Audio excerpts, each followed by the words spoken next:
Craig Button is back with us. The NHL regular season finishes 3 weeks from today. So, Craig, time to look into your crystal ball. Are you ready to predict the future? Oh, yeah, Corey, I'm ready to predict the future. And, you know, you can only be one of two things, right or wrong.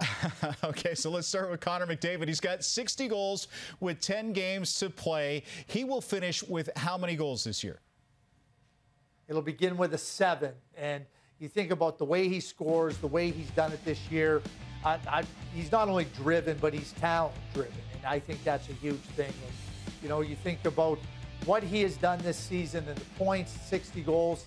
I think he finishes with a 7 in front of the goal-scoring total. So McDavid has 138 points. How many points will he finish with?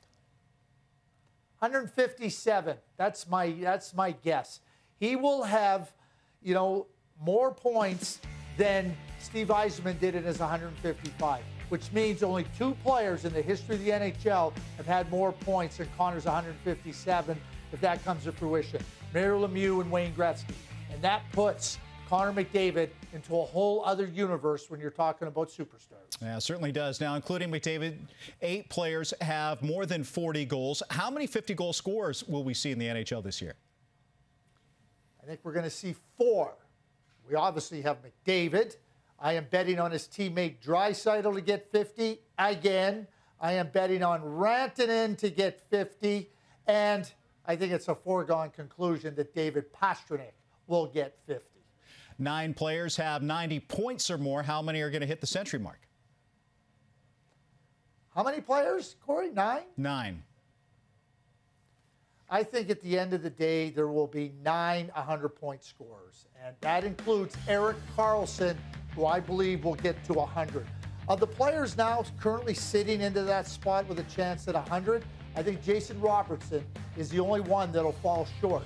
And I could very well be wrong on that. I hope I'm wrong on that, because I love Jason Robertson. But you look at Erik Karlsson, he gets to 100. He's got 88 right now. I think he's getting 100. That would be the first 100-point score since Brian Leetch. Well, we talked about the Calgary Flames earlier. Calgary trying to chase down Winnipeg and Nashville for that final wildcard spot. Who are going to be the wildcard teams in the West?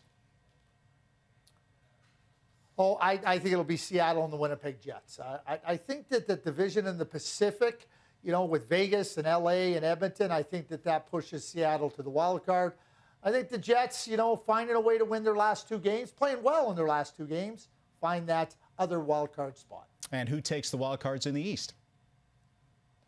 The Islanders and the Pittsburgh Penguins. You know, I've had my concerns about the Penguins, but, you know, I just have a tough time feeling that the Florida Panthers can find a level of play to, you know, go past either of those 2 teams. So I'm sticking with the teams that are currently in that wild card spots. And finally, the Maple Leafs have a 5-point lead on the Oilers. Will they be Canada's best team at the end of the regular season?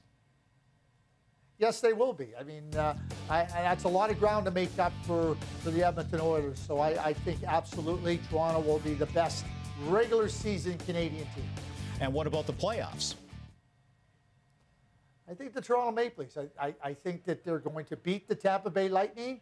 I think that the Edmonton Oilers might very well have a tough time winning their first-round series. Remember, they won 7 games last year to beat the LA Kings. And I'll say this. I hope the Oilers win. I'd like to see the Oilers win. I want to see the Maple Leafs win.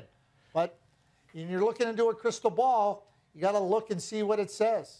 Like I said, maybe I'm right, maybe I'm wrong. Time will tell, and everybody will tell me where I'm wrong. Nobody will tell me when I'm right.